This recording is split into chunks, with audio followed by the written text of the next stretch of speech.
Do you have questions for me? Ever been asked this at the end of your interview? Well, if you don't want to ask the same old generic boring questions at the end of your job interview, then this is the video for you so that your interviewer will remember you when you walk out with these 5 brilliant questions to ask at the end of your interview.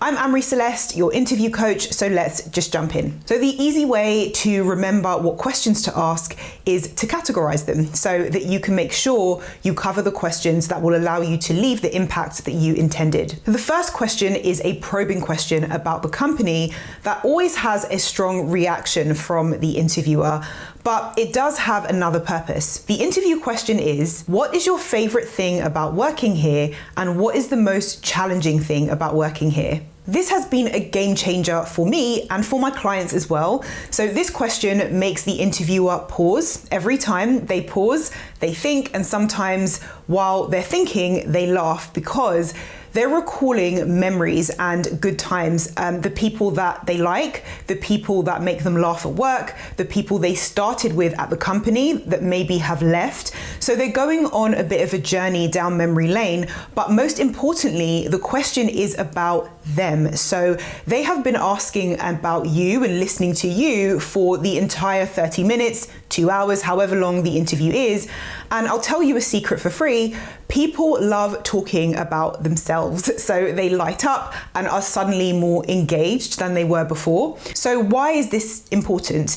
Because interviewers don't always remember everything that a candidate has said. So even if they're writing it down, but they do remember whether they enjoyed meeting that person or not. So engagement is absolutely critical in order to leave that stamp of memorability with them after your interview. Then, interestingly, when they're answering the second part of that question about what the challenges are, they are sometimes a bit more cautious because they don't often want to paint the company in a bad light. They're trying to convince you to work there. But people are often surprisingly honest as well in this part of their answer to this question. And their answer gives you a window into what the challenges might be for you while you're working there. And that is something that you definitely want to know if you're interviewing for the job. So interviewers will often answer this and say things like, decisions sometimes take a long time here, or there's a lot of red tape, or the system we use for something specific is really slow or very old, and that can cause delays.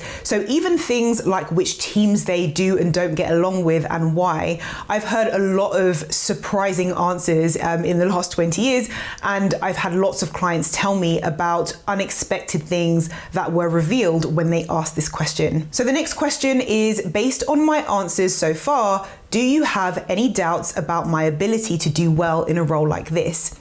So this is a kind of a cheat way of getting early feedback on your interview performance or sense checking whether you're likely to get an offer. And it can take some of the suspense and anxiety out of waiting around for feedback after the interview. So you'll sometimes just get a straight, no, I have no concerns, which always feels pretty good and is a really good sign. But sometimes the interviewer might mention a concern that they've highlighted before, or one they haven't mentioned. Like they might say something like, my only concern might be the lack of experience or the fact that you haven't done a specific skill in the role. Like, for example, you haven't worked on large scale projects. That's just an example, but that's a good thing because it allows you to handle any last minute objections that come up in this section of the interview at the end where they're giving you the opportunity to ask questions. So you could respond to something like this with a response that reiterates why their objection, whatever it is not an issue. So you wouldn't directly tell them that, of course, but let's take the project example. So a response might be something like, no, I haven't worked on large-scale projects, but I have experience in managing and collaborating with teams to consistently deliver successful projects. And I've taken several courses and attended workshops on project managing larger scale projects to prepare myself for a bigger role. Also, if you're comfortable, you can also just ask the interviewer directly. I had someone ask me this recently when I interviewed them for a role. So would it be possible to just get any feedback at all now on how my interview went? So interviewers will have various reactions to this. So don't be put off if they say that they want to see other candidates first. Some managers want to collect their thoughts and get their feedback kind of clear first, but you might also just get some immediate feedback. So as an interviewer, as well as a coach, I'm always happy to give immediate feedback if a candidate asks for it. Now, if this is valuable so far, do leave a comment and let me know what you found helpful and click like. It's a huge help to help this video show up for more people on the YouTube platform.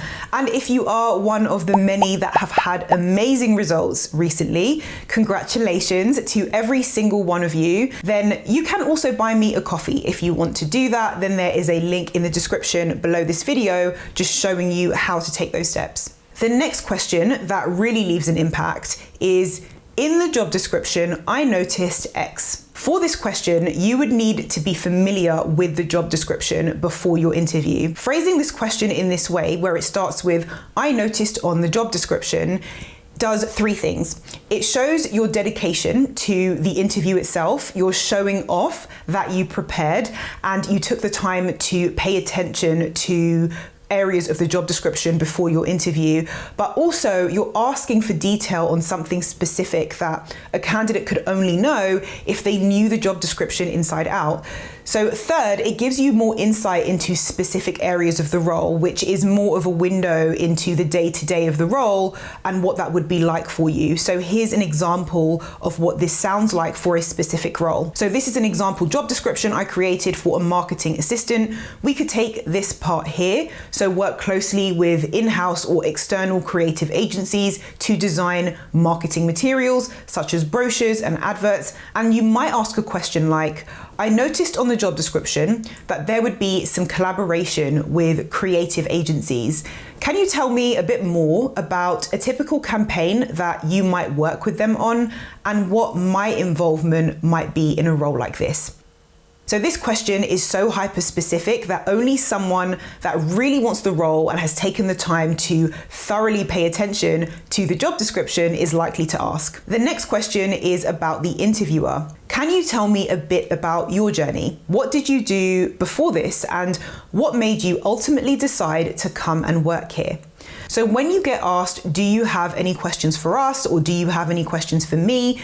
This is a rare opportunity to create a connection with your interviewer. So to leave an impact, you must ask at least one question strictly about the interviewer and then just listen to what they have to say. Don't interrupt, don't interject or add your own to it. Just sit and listen to what they have to say.